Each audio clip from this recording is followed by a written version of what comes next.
Magandang hapon po ulit mga kababayan ko dito sa Elizalde Broadcasting Company. Papasalamat po kami dito, at least kahit nag-brown out, natuloy din itong talakayan na ito. Chwapen, nandito ulit ang dating kolumnista ng Manila Bulletin na gustong laging magtanong tungkol dito, Sir Bobby. Manawagan ka. Napaka-importante nitong itatanong ko sa iyo mamaya, no? So, but before that, medyo painitin muna natin ng konti itong divine wealth. Ayan.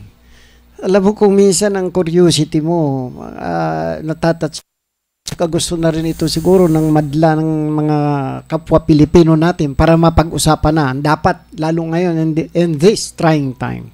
Matagal na silang medyo bitin sila rito, kaya they want to really know what is really going on right now. Palitan na lang kayo ng mic kasi. Okay, sige. Okay. Ito yung gagamitin. Sige, hindi. Yan lang yung part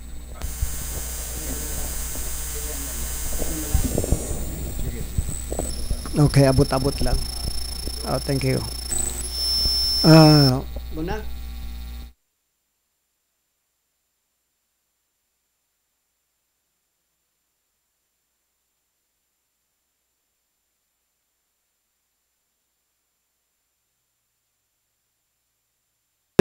Okay, ayan.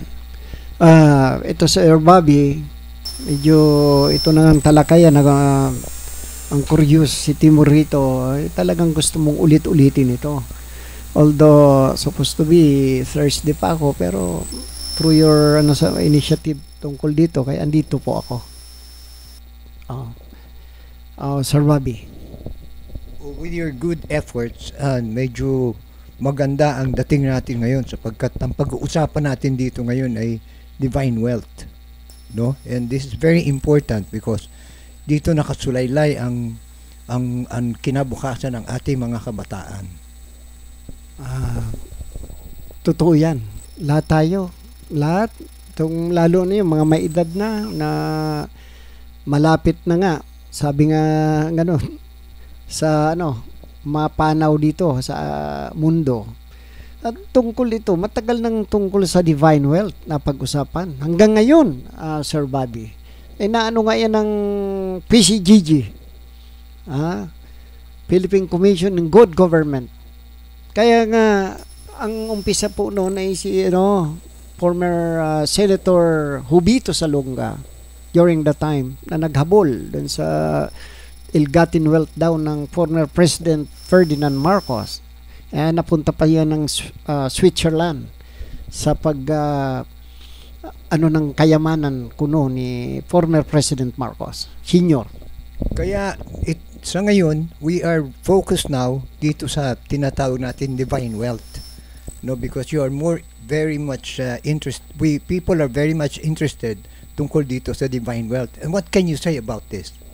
Ito na nga po, dito na po ako sa harapan nyo, mga kababayan ko, na ito nga, pag-usapan ulit itong last will and testament on the divine wealth for humanity. Ang hinahanap nila, yung sinasabi mo siguro na kanina mo pa gustong itanong sa akin, yung ito na yon. Yan, no? Yan. Tungkol dito sa divine wealth, last will and testament. What can you say about this?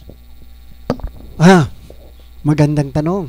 Talagang magaling ang mo siguro nung panahon mo sa Manila, na pag-usapan na rin ito. Nagpunta ka rin nga sa New York, lahat-lahat na. Ito pa rin hanggang ngayon. Kaya nga mga kababayan ko, dito na po ako sa harapan nyo. Nasa akin yan. Last will and testament, Sir Bobby, na hinahanap nila. Wala niyan makapaglutang. Mabuti nga sa kakulitan mo, at least kahit pa paano, sinasabi ko na yan. Pero ito ay para sa lang to, concerned entities. Hindi kung kaninong marites. Let us talk about itong divine wealth na ito, because ang daming naguguluhan dito sa divine wealth na to. So perhaps you can justify na you can simplify everything about this divine wealth. Marami na pong nag-attempt nito. Nagsawa na rin siguro ang World Bank Group. Puro fake.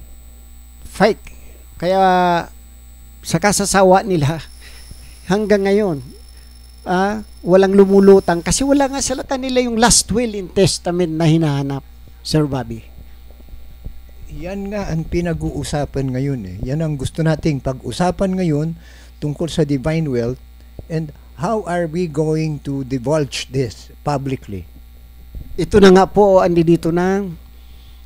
In your mere presence, inamin ko na nasa akin yan. Wala nyo iba. I challenge them. Lahat din dyan na yan ang hinahanap. At saka hindi lang yan. Yung holy license nasa akin pa rin. Malalaman na yan. Sino ka magtatanong? Sino ka? Anong karapatan mo? Ano ka ba dito? Concern? Sino ang concern dito? Yun lang ang dapat na, kaya nga ito, ngayon ko i-divulge na nasa akin yan.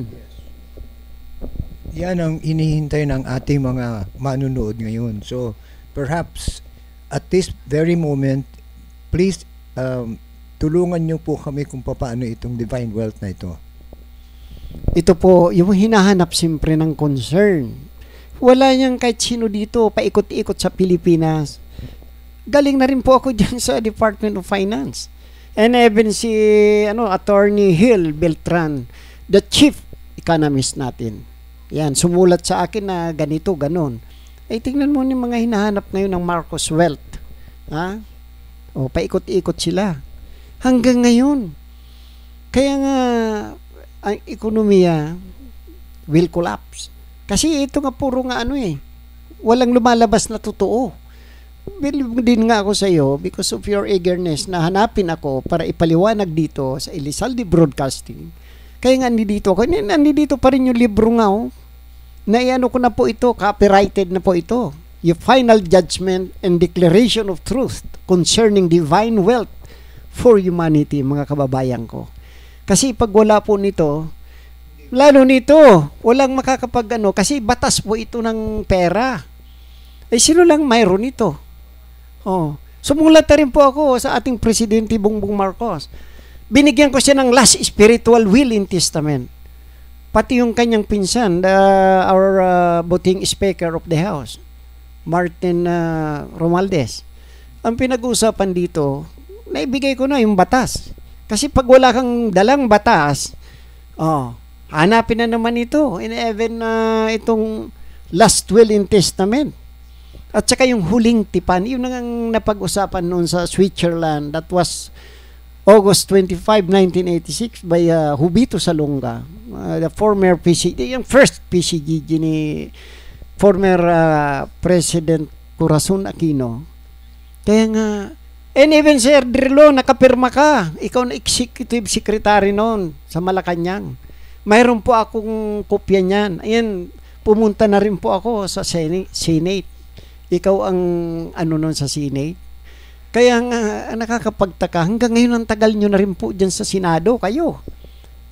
Paano yan, Sir Bobby, ngayon? Ngayon, dinidivulge ko na through you. The last will and testament na hinahanap, nasa akin. Napaka-importante po niyan because that will solve everything na naghahaka-haka. Ito hindi na ito haka-haka. Katotohanan na po ito. Kaya natutuwa ako na mayroon tayo nitong Will of Testament na ito na napakadaling intindihin ito kung makikinig lang po sila sa inyo. Hopefully, in these trying times, mga kababayan ko, mayroon sila daw accounts. Kaninong account yan? Sinong may-ari? Lumutang po kayo. Dito, open ako. Punta na tayo dyan sa lalo ngayon, nag-aambang gyera. Paano yan? Kung ang puro pera. Pera, hindi dito na po Kaya, sa amin ngayon, mabuti dito ka, Sir Bobby, sabi ko nga, yung huling tipan, nandiyan pa rin yan.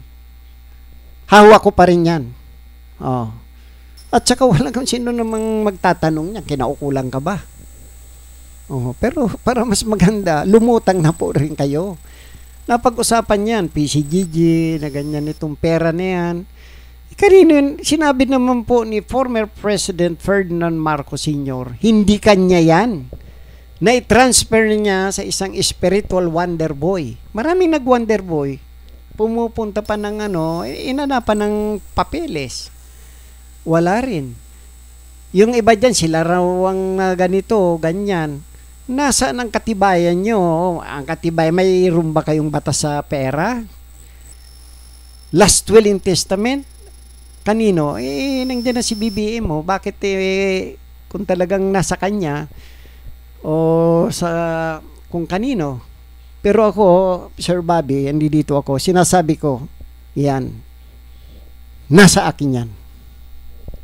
Napakaliwanag po ng pag-explain ninyo sapagkat Will of Testament is ang dali maintindihan nito. Ano po ba talaga ang Will of Testament? So that again, para maintindihan nitong mga ating mga nanonood sa atin ngayon. To simplify nito ang last will. Ito yung pag may karga ka nito, kung may dala nito, meaning to sina. Ba't nasa iyo yan? Ba't nasa akin yan?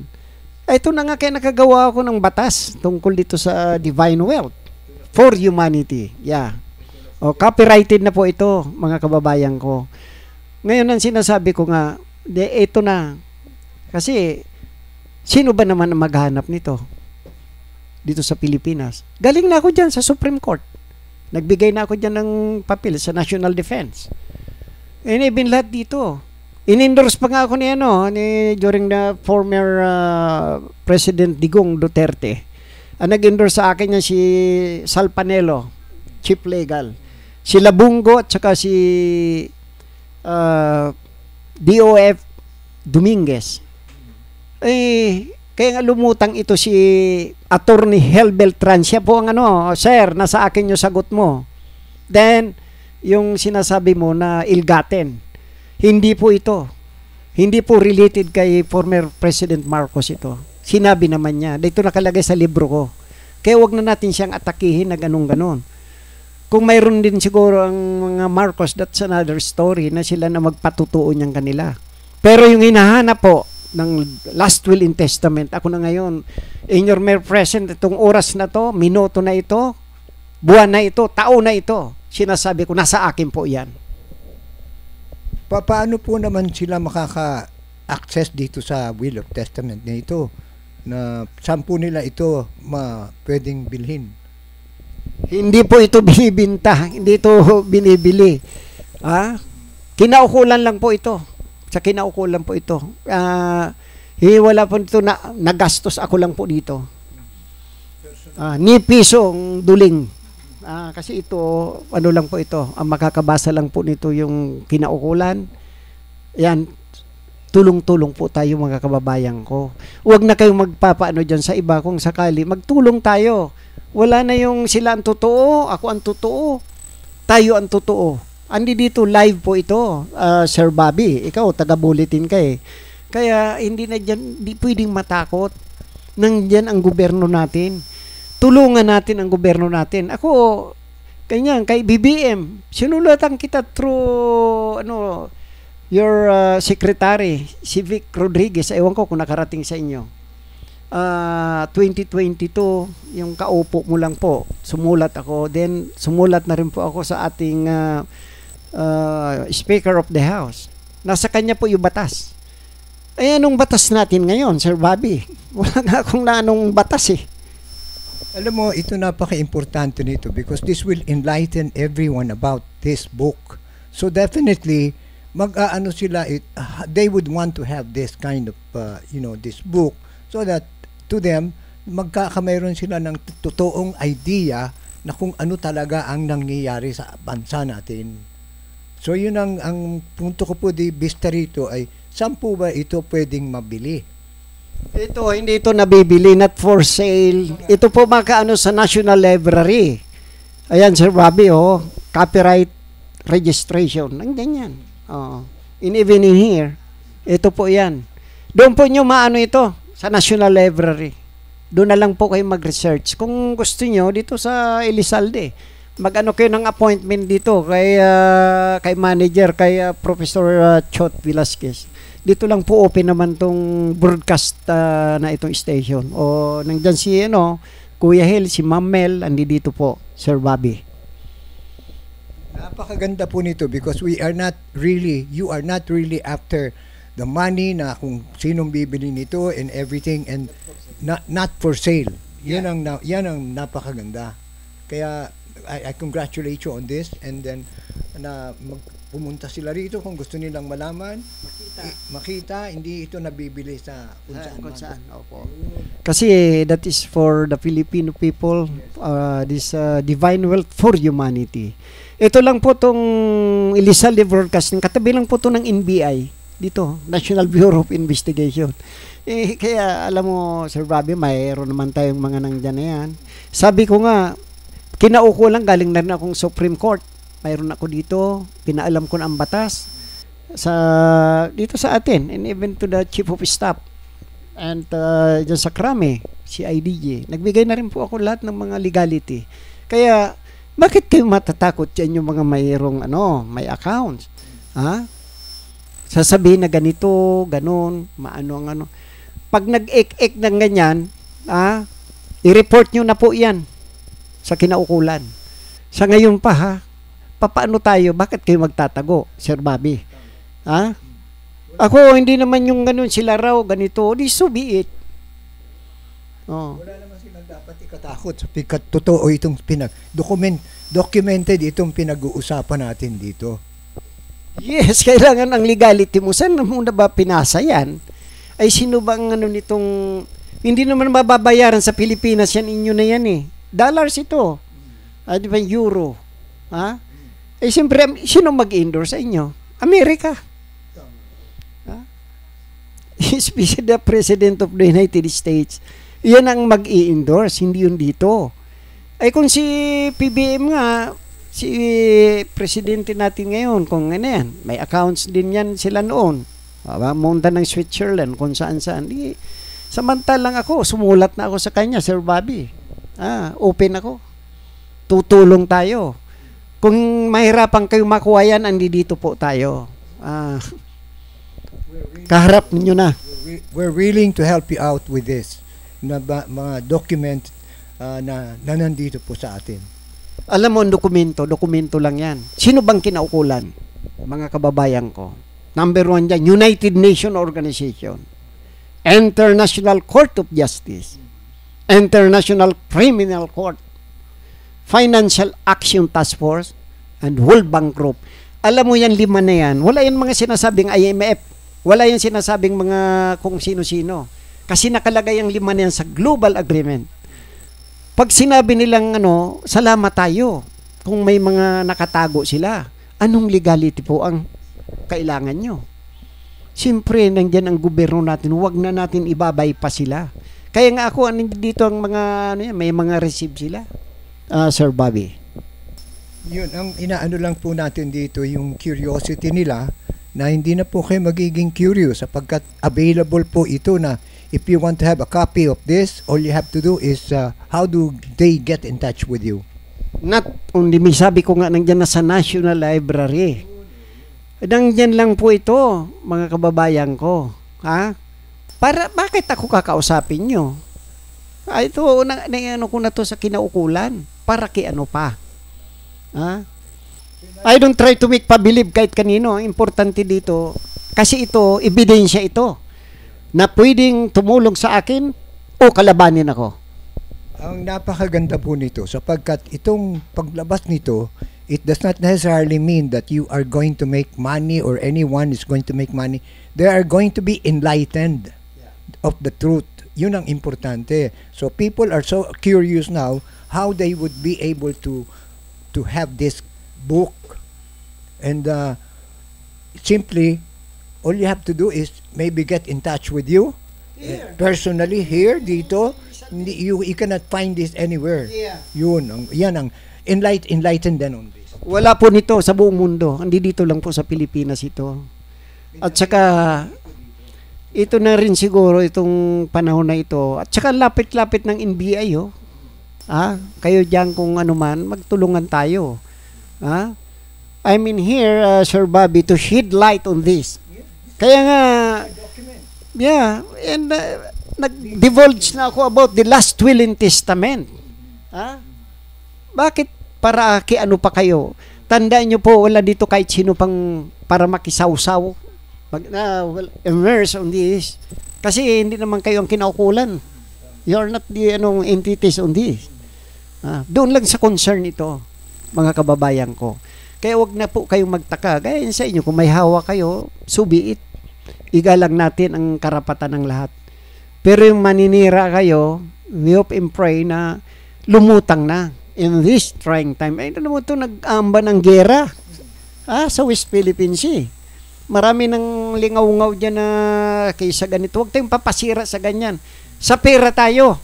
Ngayon, mga kababayan ko, ito andi dito, divine wealth for humanity, lalo na Pilipino. Especially doon sa the poorest of the poor, lahat tayo. Ay sila na lang din nakikinabang kuno ng mga tubo nito eh. Kaya nga ulitin ko Sir Drilon, matagal ka na, nakaperma ka. Kaya nga kung ipaano ko yung kay sino ito? Si former Miriam Defensor na kung bibigyan siya ng pangalawang buhay, ano yan dyan, paimbestigahan daw niya lahat yan sa Senado at saka Kongreso. Mantakin mo yan, Sir Bobby. Antindi. And even ngayon, ano bang batas natin? Ito with respect. Sa nangyari, mga kababayan ko, makinig kayo. Sa nangyari dyan ng nakulong si former Senator Laila de Lima, almost 7 years. Sino po ang sisisihin natin dyan? Ina po yan. May mga anak din yan. May kamag-anak, kilalang kilala yan. Nag-retract ang kanyang mga testigo na laban sa kanya. Sino ang sisisihin natin dyan? Kung sino man ang nag-manipula ng kaso, paano sila managot? Sir Bobby, ito naman pag-usapan natin, yung batas. Sige nga, ako ano masasabi mo? Ang batas ay para sa lahat. No? Now, ang nangyari dito is ang kawawa nito si De Lima. Hindi siya kawawa. Hindi. Yes, what I'm saying is, bakit siya nakulong? Yan ang Sino nagpakulong? Sino nagpakulong? Yun ang mga, those are the pointers that we will have to discuss. At bakit ipinakulong? Oo. Sabi nga, for fairness and for the interest of truth, fair judgment must prevail. It so happened na, the damage had been done already. Almost. So, Ma'am De Lima, isa pa ito nakapirma ka doon sa 3,500 metric tons. Kayo ni Senator Marojas, si Senator Franklin Drilon, si former Governor Titanco, and si yung isa pa, si DOF dati, Purisima. Hindi yung Chief PNP ang pinag-usapan 3,500 metric ton. Nasaan yung pera? Ma'am De Lima, ito ng panahon mo. Sasabihin ko na, wala akong paligoy-ligoy. Siguro, magkaedad din ang mga mo. Ngayon, talagang, sabi nga ni hindi kayo pwedeng tantanan. Nasaan na yung pinaano yung dollars? Kaya ito, galing sa Divine Wealth at Circular 49. Nasa akin po yung Circular 49. Hindi nyo kayang explain yun. Sir Drilon. Siguro anytime, makikipag kami dyan sa iyo, sulat. And si Senator De Lima. Mag-usap tayo. Once and for all. Ito, malapit ng gira. In public? Yeah. At i-device o kung ano. Iniimbitahan po namin kayo na makipag-usap kayo sa amin ng straight. Ito po yan. Kasi nandun yung pangalan yung 5 You have to clarify, ma-clear nyo ang pangalan nyo. Alam mo, unang-una, ang submission nyo, submission sa taong bayan. Tatakpan na lang ba natin? Lalo sa iyo, Ma'am Senator De Lima, ito na ang pagkakataon mo para maano ang yung mga yung untold hardship mo diyan sa nangyari. And incumbent upon them. Yeah. The sentiment of pain that hard to put it up sa isip mo, ma'am. Laila de Lima, andi dito ako sa harapan. Nakapirma ka. Just like me to shed light on this. Kaya nga nasa akin ang huling tipan eh. Ha? Oh. Last will and testament. Nagtaka nga ako, bakit kayo nakialam eh? That was December 22, 2014. Kasi pina-interlock ko sa World Bank yan ng October. Kaya nga ngayon, pumunta ako sa iyo, Sir Drilon, 2 times sa Senate. Pero binigyan pa kita, may receive yun. Magsasalita na sana ako sa DCRH. Tapos, mga after 1 week, ikaw nagsalita. Nagtaka ako. Yan nang mayroon akong kopya dyan. Sinulatan ko doon yung isang announcer noon. But then, nothing happened. Porque ganun ba? Hindi ko kayo inaasok... ano yun? Inaasuka. Asukahan. Akusahan. Akusahan. Wala naman. Pero... You're not accusing them. Yeah, not only that. Ganun na rin yun. Yes. Kayo nakaupo eh. Kayo yung mga may pera eh. The truth has to be, the truth has to be done. It has to come out. Hindi napipili yan ngayon na, sabi ko nga, ang problema dito sa Pilipinas sa atin, the silence of the good people. Yung pinag-usapan ngayon, magsalita na, ako ganito, ay mag-divulge ako ngayon ng last will and testament. Nasa akin. Sino kayong sasabihan ko? Mamaya gamitin nyo pa ito, magkapera pa kayo. Marami dyan mga organization na sila raw yung mayroong accounts. Nasa kanila raw sila raw ang keeper. Just a clarificatory na we are here to divulge the truth. We are not here to make money on any of you or from anybody else. So make it appear na kami po ay nandito para sa ating mga kapwa Pilipino. Yan ang totoo. Hindi po kami rito nandito para magkapera. Dahil takot po kami magkapera. Sabi nga, we are not in here again to sow confusion to anyone. Ang pinag-usapan dito, tulong-tulong na tayo. Hindi dito na nga ako yung si Sir Bobby ito writer din ito dito sa Libro na ito. Oo, yan na. Libro na ito. This will enlighten you. Yes. So hindi ito for sale. Hindi Hindi ito for sale. Hindi. Bakit kayo po for sale yan? You can have a copy kung pupunta kayo. I know. No. You can read it. You can read But it. you cannot copy this. Okay. No. Pwede kayong doon sa National Library po. Tapos na, na-copyrighted na po ito. Sir, ma'am. Not to make money. Clarificatory. We are divulging the truth. Totoo yan, Sir Bobby. Kaya alam pa ulit-ulit ka na kala mo, no, please. Kasi yun ang una, sabi nga natin, kung ano man ang kanilang sadya dito, maggawa sila ng appointment letter para kung ano man mapagtalakayan dito. We're all invited, mga kababayan ko. To clarify your name. Ito, isipin mo, anong minuto, pilang minuto ngayon? Segundo, oras, petsa, buwan, taon. Ilagay natin sa kaisipan natin. Ngayon lang ako nag-divulge nitong last will and testament. At saka yung holy license na sa akin po yan. Mayroon ako niyan, kopya. And I would like to clarify that all these people that are mentioned here, you are free to come over here to explain your side. Correct ka talaga. Hindi naman namin kayo pinipilit, pero may venue naman dyan na puntahan. Ipaano nyo ako dyan, subpinan nyo ako dyan sa Senado or Kongreso. Or kung saan dyan na, lahat mga kababayan ko, patapos na ang oras. Nagpapasalamat tayo ulit. Ngayon, na-clarify na, Sir Bobby, mga kababayan ko, pasensya na po kayo, kapos tayo sa oras. Hanggang sa muli. Marami pong salamat at naisabi na divulge itong last will and testament, yung holy license at saka itong huling tipan. Nasa akin po yan, mga kababayan ko. Maraming salamat and thank you very much. God's willing. Maraming salamat. Maraming salamat po.